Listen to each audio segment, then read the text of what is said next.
Welcome to the Tech Egg. Don't get scrambled. Enjoy the video. In this video, I will explain how to make journal ledger and trial balance. First, let's start with journal entries. Every financial transaction impacts at least two accounts, following the double entry system. You'll debit one account and credit another, ensuring the total debits always equal total credits.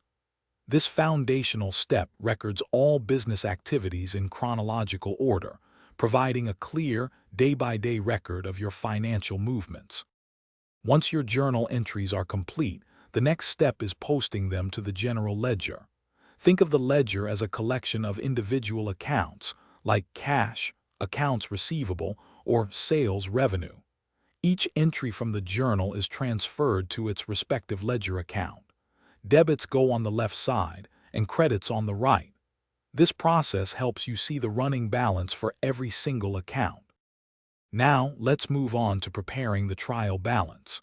This is a crucial internal document that lists all your general ledger accounts and their respective debit or credit balances.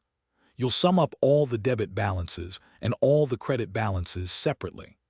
The primary goal here is to confirm that the total debits perfectly match the total credits, which is a fundamental check for the mathematical accuracy of your accounting records.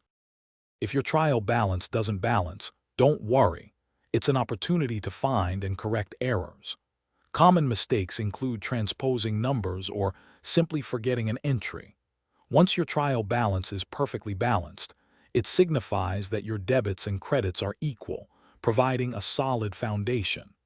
This balanced document is then used as the direct input for creating your essential financial statements, like the income statement and balance sheet. Thanks for watching. Consider subscribing if I helped unscramble your problems.